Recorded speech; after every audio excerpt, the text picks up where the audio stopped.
Hey folks, welcome back. This is Andy and this is the Four Proles Almanac. Today we're joined by Taylor of the Redbud Resource Group. The Redbud Resource Group helps organizations, institutes, and employers become valued partners with Native peoples and their communities. Their programs utilize public health and education research to empower change by filling knowledge gaps and improving outcomes for communities experiencing chronic disparities. And Taylor is one of the most unique people I've had on the podcast. Her background in education provides the perfect framework to have uncomfortable conversations around land acknowledgements, landback, and erasure. This episode might make some people uncomfortable, but it's a really important conversation to have. Please continue listening, and I look forward to your feedback as always. Taylor, thanks so much for joining us. Could you tell us a little bit about yourself and the organization? Sure. My name is Taylor Pennewell, and I'm a tribal member of Berry Creek Rancheria of Taimaidu Indians of California, and I'm located in Sonoma County, which is north of San Francisco. I am a former school teacher. I taught middle school in San Francisco for 7 years, and I am currently the founder and executive director of Redbud Resource Group.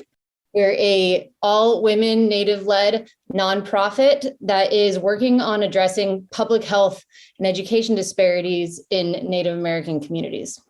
Awesome. So what made you leave teaching and decide to do something like this organization, the Redbud Resource Group? In many Native families, we're raised with the understanding that we're supposed to use our education, use our experiences, use the lessons that we learn in life to give back to our communities. And so while I always knew I wanted to be a school teacher at some point, and I really loved the job and loved working with kids and was really challenged by the work, I always knew that eventually I was going to use that experience that I was given through that job to uplift my people, to go back to my community and to use the skills that I was given to improve the Native community and to uplift our sovereignty as people. Was there one specific thing that maybe happened that said like, now is the time, or was it just kind of you've been picking at it and at one day you're like, all right, I'm ready to make the jump? So I was in a meeting with one of my bosses or a superior of mine in a school, and I was talking to them about my long-term career goals. And this person, asked like, Taylor, are you a lifetime teacher? Or are you going to eventually leave teaching like all the other teachers do and do something else? And I said, I'm really, really invested in serving the Native community and serving our Native youth and making sure that they live in a world where they are supported. And she said, that is so awesome. Too bad we don't have any Native American kids in this school. And I, as a teacher, I had already connected with 3 Native students in my classes, just in my classes alone, right? Not even taking into consideration the rest of the school population. And so immediately I knew that the issue wasn't that this person didn't care about their students. It's that they literally didn't realize that Native people exist. She didn't see us. Right? Didn't see us in that school population. And it clicked for me in that moment that there are a lot of really, really awesome, well-meaning people who have good values and care about the community, but they're living their lives and trying to solve problems and address challenges without any knowledge or consciousness of Native existence. And that was the moment when I knew that I was going to leave teaching and 100% invest my time and energy into elevating positive stories of Native people, of helping non-Native people. It's a fundamental issue, fundamentally recognize that we exist so that we could then start to build partnerships and to restore tribal sovereignty, restore land, create an education system that is more equitable to our people. But you can't do any of that until people know that you exist. And so that was the moment when I decided, and it was funny because my cousin, who's our co-founder, she was doing her public health master's at Harvard at the same time. And she had the exact same issue at Harvard. Jesus. She had a teacher give her a failing paper. Yeah, because she developed a public health intervention in partnership with the Native community in Boston. And she got her paper back from a professor and it was an F, and it said that the Native population was not a viable enough population to kind of be considered for a public health intervention. Are you serious? Yeah. And so we had that conversation with like this, we had one conversation where I was sharing my experience, she was sharing hers, and we were like, now we have to do something, right? We can't let this continue. Jesus. We're technically a public health nonprofit because we know that public health outcomes are directly related to whether or not you feel like you are in a community that sees you and respects you. I could see the impetus to make that jump. Jesus, I'm still taking a minute to digest that. Now I think hearing your story, going through the website and the content you have makes a lot of sense. You've got like some really great educational content, and I don't talk about it much, but I did teach for a couple years right after college. I enjoyed it, but I couldn't see myself doing it for 40 years, and like it was something that was fun to do, but I'm not a lifer, so to speak. But I was looking through the educational materials, and it was fantastic, and it's definitely something as my kids get a little bit older, I definitely want to integrate into to supplement what they're getting in school. And I know we have a bunch of people that are listening that are very interested in either unschooling or homeschooling, and I know they'd be interested in the material. Could you talk a little bit about what's actually in the content? Our first, we called it a public health intervention, but it's really just a material for teachers. We wrote a little teacher's guide called Seeing Our Native Students, which is directly related to my experience with my boss not seeing our students, right? And the book is in partnership with another Native-led nonprofit out of Chico, California, called Four Winds of Indian Education. And we basically we did like a compilation of a bunch of academic research looking at best practices for teaching Native children. And we also interviewed a bunch of Native community members and parents and students. And we wrote a little guide, it's like 70 pages or so, that just gives you the very, very basic political and cultural context that any person honestly living in the United States should understand about Indian country. Things like tribal sovereignty, things like treaties, things like very basic stereotypes, issues that, like language that people use when addressing us as adults and our children that are connected to negative public health outcomes and self-perception. So like, for example, one little stereotype is that all natives are really mystical and like naturally more connected to the environment. It's a stereotype, right? It's an assumption. Another assumption is that Native people live in reservations in rural areas. 7 out of 10 of us live in urban areas. And so the issue with that assumption not going checked is that teachers and people living in cities don't think that they live in a community with Native people in it. But by addressing the assumptions head on, we can kind of check that right before that becomes an erasure issue. Yeah. So the book also lays out a bunch of examples of ways that you can integrate Native voices, integrate the Native community into schools and curriculums and into school culture.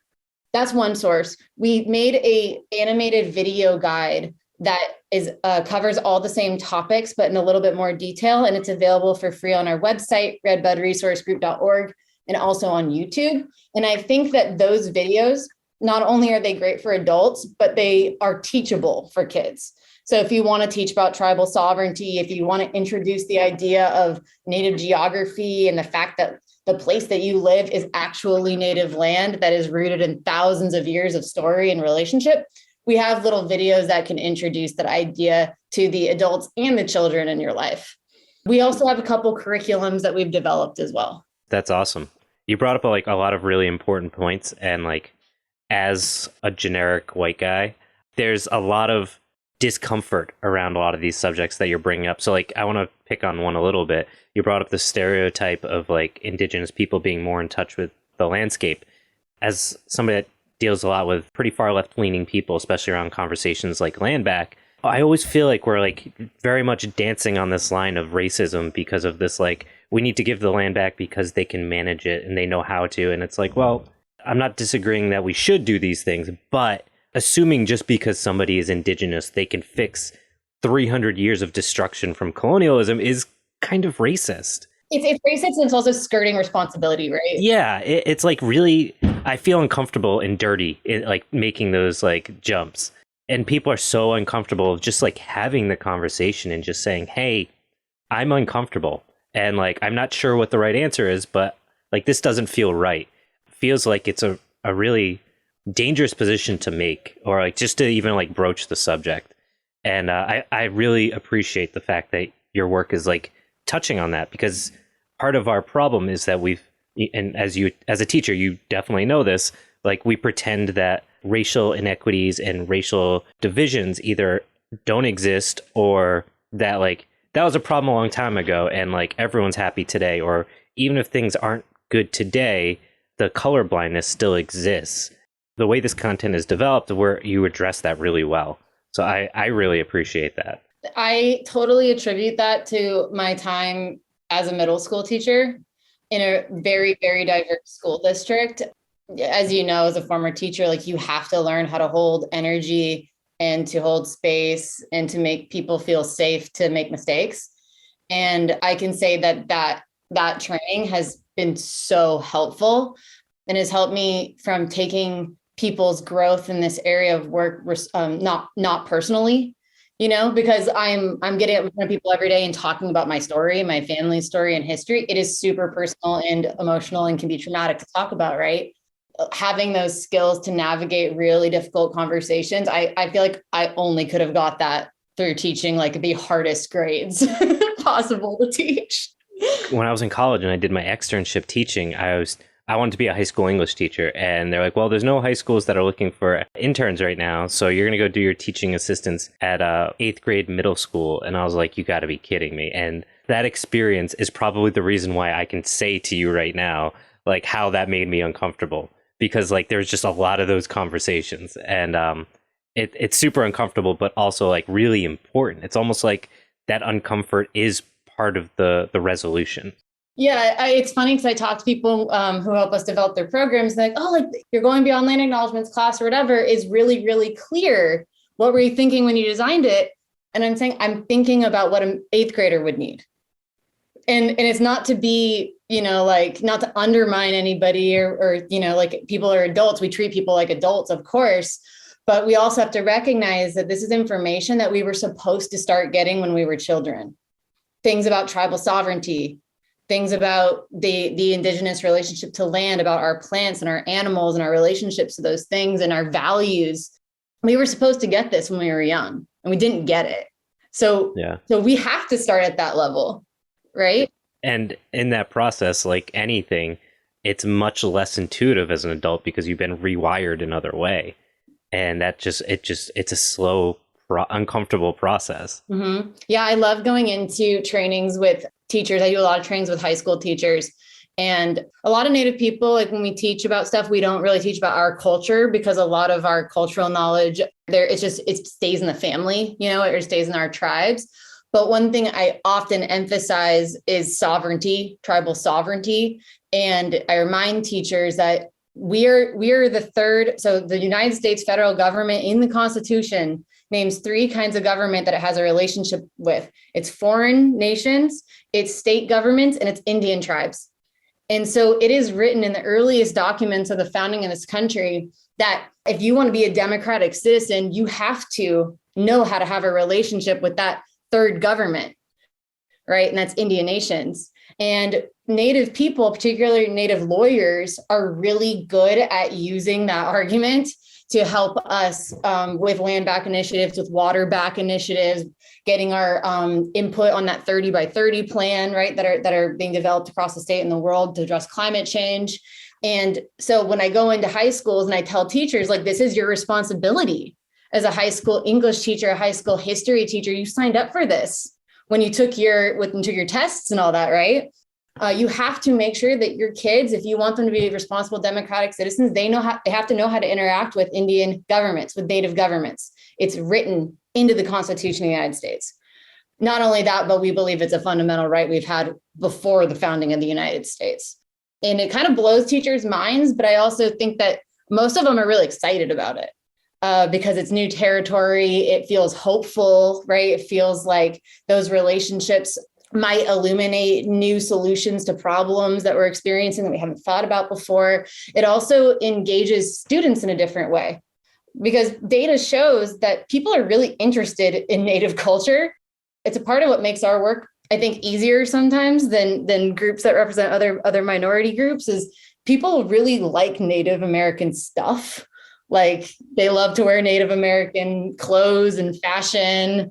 They like to try to do our ceremonies. And so there's like a built-in interest. It's just not directed at the right things. Yeah. And so we hope to kind of harness that energy and interest and direct it towards something that's actually useful to the community. Yeah. Yeah. I mean, I live near Plymouth Plantation. So that was like part of our childhood is like you go to Plymouth Plantation and see the Native Americans do their thing and the colonists and blah, blah, blah, and everyone was happy. I mean, but like there's definitely an interest in it because I think it's so disconnected from the world we live in today in terms of like how we think about the United States of America, and also very intrinsic to the foundation of the country in many ways. So it's like this weird thing that's so close yet so far away, which is really intriguing, I think, to a lot of people. Mm-hmm. We've talked a bit about the education side, and I'm interested to know how you went from putting together this educational content to getting involved with the land acknowledgements, because that's like the other big thing that your organization does. Yeah, well, I'll first say that we originally we were thinking that, we have this whole public health arm. We have a K through 12 arm that's education, and we have another arm that's outreach to, like, we call them public good organizations. It's a lot of nonprofits and things that are doing like conservation work and that kind of stuff. But then we realized that the topics that we were bringing up with K through 12 education are the same topics that we're bringing up with conservation groups, because the learning curve is so steep and so many people are at the very bottom of it, And so we kind of combined the education and then the public good arm to just be like, it's all education. It's all just preparing people to be on our team, right? Preparing people to support the Native community respectfully. And it starts in kindergarten, but it's a lifelong process of unlearning and relearning how to interact with the world and how to relate to it. I'm trying to remember how the land acknowledgement thing came up. I think that just we naturally started seeing as we started working with school districts and like trying to get funding. We originally got our funding from Harvard. And so we had to like figure out how to work. Ironically. Super ironic, right? It was the world we live in. And so we were just like noticing everywhere the lack of basic understanding of Native people. At the same time, there was this like proliferation of the land acknowledgement. And we were actually hosting, this is what it was. We were hosting an event around Thanksgiving time in 2021. And we'd invited an elder who was serving as a mentor to speak and to present. And at the time we were kind of like, okay, I think we have to do a land acknowledgement. It feels weird being Native people doing this, but we'll see if this person wants to do it because he's really respected in the community. And we asked him to do it. And he was like, absolutely not. And I will not show up if you make me do that, because it makes me feel stupid. This is a very respected elder in the community.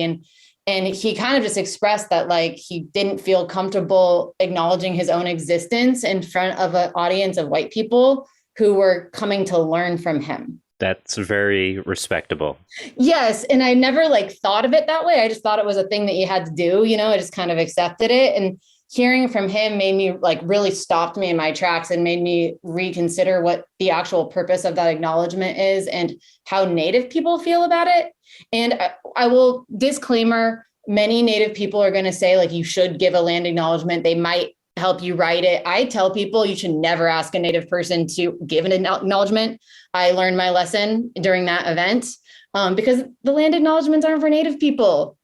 They're not for Native people. They're for settlers. They're for people who are living on the land that need to go through that process of, I don't know, acknowledging it and healing their own weird stuff, you know what I mean, with occupying land. But anyways, so from that experience, we add all these questions. Do Native people even like these acknowledgements? Who are they actually serving? What are they for?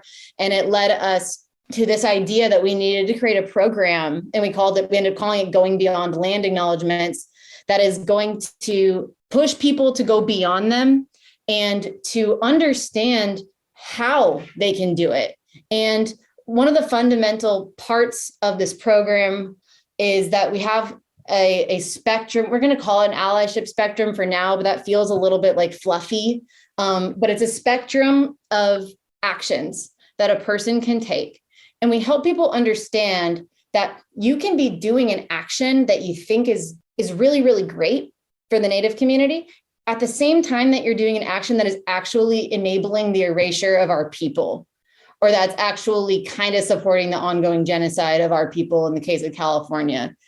So we help people understand, like, okay, I'm doing 10 things in my, for my community. What is the spectrum of their impact? Because I don't care if you give a land acknowledgement. I care if you are actively committing to reallocate resources and to restore sovereignty of our land and of our people, right? If you're not doing those things, then you're just like making everyone feel really awkward by making a statement in the beginning of the event that you're not going to follow through with. Yes, I love the way you talk about these things. It's fantastic. Hey there, it's Andy from the Poor Proles Almanac. Thank you so much for taking the time to listen to our podcast. As you can probably tell, this content involves extensive research and editing to release weekly episodes. If you think this content is valuable for the future that we inherit, please consider financially supporting this project by visiting poorproles.com and clicking on the Patreon, Venmo, Ko-Fi, or PayPal tabs. Every dollar helps offset our costs for hosting the podcast content and helps offset hundreds of hours of work put towards this project monthly. Thank you for supporting us by sharing, liking, and donating to this project. Together, we can build a better future.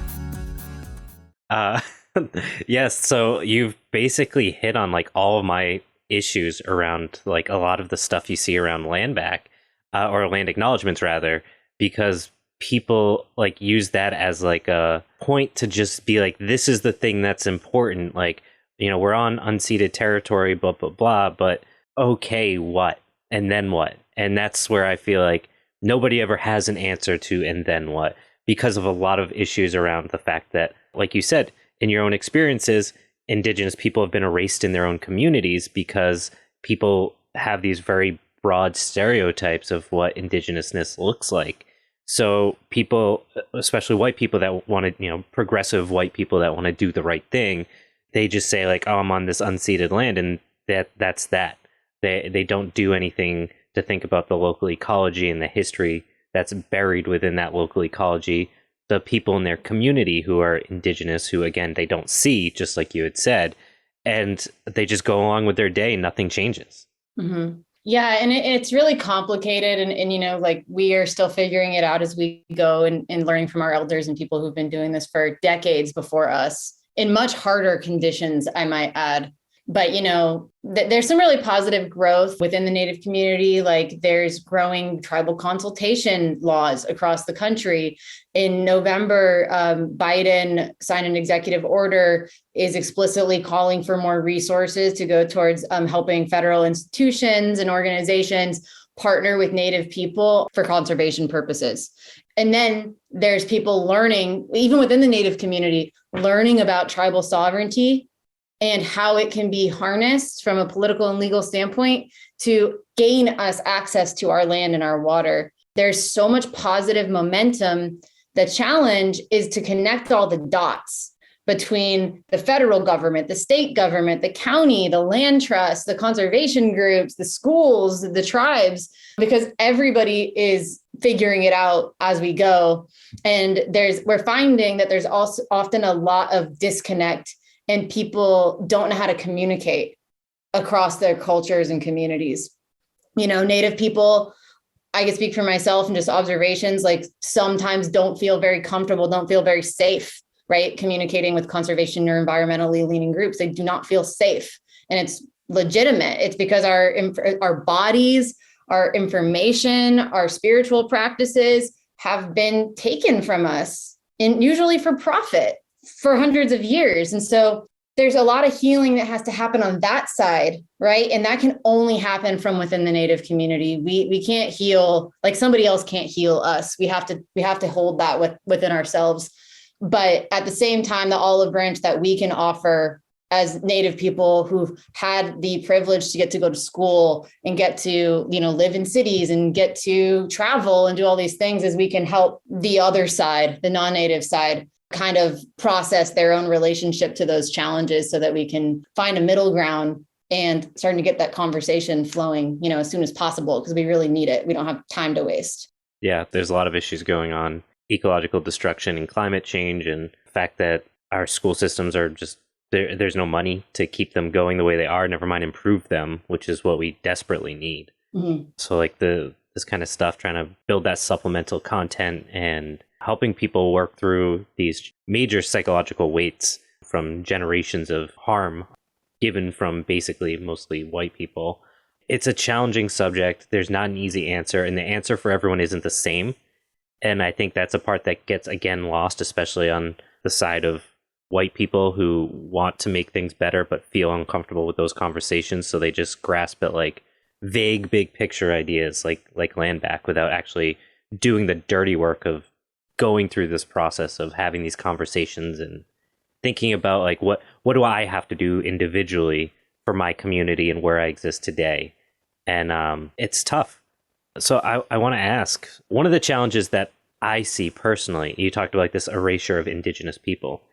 How does somebody who doesn't see, not because they don't want to, but they don't have those skills to identify, or like there's this weird line for me at least of like, I want to support indigenous people, but how do I do that without being like, hey, you're an indigenous person, like what do I do to help you? Like it just feels like terrible, like in its own different kind of way. Yeah, it like you said, it totally depends on the community, right? I've had people email me or whatever, contact me and be like, I tried to give a donation to the tribal government, but they didn't want it. And and it's just funny because like I think about my tribe, and my tribe like would not take random donations from random people either. I'm sure there's a complicated reason why that is, but I think at the core of it is that relationship building is really, really key to any partnership or any support that someone might offer. And relationship building with the Native community can take a really long time. Really, really long time. Any Western notion you have of how fast something should be, like just get rid of it because it won't apply and won't help you. But relationship building can look like literally just showing up to public events, just saying hi over and over and over again, even if you mess up, even if you say something weird and you're like kicking yourself later because you said something weird, keep showing up because people notice that consistency. And our community is forgiving when people show up and they keep growing and they keep trying to improve themselves. So finding ways to show up for the community in public events is really important. Things like what you're doing right now, elevating the voices of Native people who are doing work for the community without asking for much in exchange. I will say, like, reciprocity is a really important value, of course, but people are going to be really concerned that you're going to take their information and use it for profit, because that's like what has been done to us forever. And so being very thoughtful about that power dynamic, I would say is a really important thing to consider. Of course, monetary donations to Native-led organizations is really important. I will say there's some things to be aware of when you do that. You want to really be thoughtful about if you're supporting a local group, right? Or if it's like an intertribal group, there's no right or wrong there. You just want to like think about who you want your funding to go to, if that's something that you're doing. Again, if you're giving money, it's not because you expect something in return, right? If you get invited to a special ceremony or an event, don't assume that you can then like go take pictures and make money off of them somewhere on the internet, or that you're always going to be invited and it's an open invitation, right? Just being really thoughtful about boundaries and power dynamics at all times, and be aware that we're really concerned about our knowledge being appropriated. Other ways to support the community, of course, like Andy, you're just one person, but if you're an organization that had a board or had leadership positions, I would say like you should have a local Native person, especially with the topics that you cover. Have a local Native person that you've built a relationship with on that board, advising you, you know what I mean, who can represent the community in that way. I don't know the details about this, but I was in a training the other day. It was one of our trainings, and there was a finance person there, and they said that there is a way that you can allocate certain parts of your taxes to the local tribal governments in your region. And so do some research on that. This is California, so I don't know about Massachusetts, but I do know that there are ways that you can reallocate funding in that way. That's awesome. There's a local group here in the Bay Area called the Sogoreate Land Trust, and they do something called the Shumi tax. And that's a voluntary land tax. And so people in that county can choose to give money to that group that is then putting it into the Native community. Yeah. So there's so many ways to do it. But I would say, and I know I've been talking a long time, but the most important way that you can support the Native community is to point out whenever you notice that we are missing, because that helps people understand that we exist and that there's a seat at the table that we're not at, and that we need to be there. And then we're obviously, once we get in there, going to push for our sovereignty as much as possible. But we need to get there. Yeah, absolutely. And that's why we got you here right now. I know you were telling me before we started recording a little bit about some of the stuff you've got going on, some of the projects you're working forward on, and some of your partnerships. Could you speak about that? Starting in June, we are partnering with a Native-led organization called Save California Salmon that's based in Humboldt County, way up north in California by the Oregon border. And we are going to be creating a Going Beyond Land Acknowledgements program like the one that we have, but it's going to be specifically for conservation organizations and with the purpose of land back, water back, and any kind of resource reallocation back to our communities. And I'm really excited about that. We're going to have a feedback team of all Native-led ecologists, traditional ecological knowledge practitioners, cultural knowledge bearers, who are going to be making sure that their stories and their case studies, their needs are front and center. And we are going to be using that program to specifically prepare people in the conservation environmental science field to reallocate land back to our people. That's like our biggest project that we have going on. To supplement that, because as you know, as a teacher, your content's only as good as what you have available to use to illustrate your lesson or meet your objective, right? We're going around with a media crew across the state of California to meet with local tribes who have successfully reacquired land through diverse methods. Sometimes through purchasing, like maybe they have a casino and they're using that money to purchase the land. Maybe they got help establishing a land trust. Maybe they won some land back, right? Like got access through litigation or through a legal process. So we're going to highlight non-federally recognized and federally recognized tribes, and also Native-led nonprofits. And so kind of highlighting like the big spectrum of what land back can look like. And the purpose of that is to break down for people how they can do the same thing. That's awesome. And again, with my like middle school teacher hat on, I'm thinking, how do we make this like as accessible as possible to the greatest number of people? And so we're going to be spending the next 2 years doing that.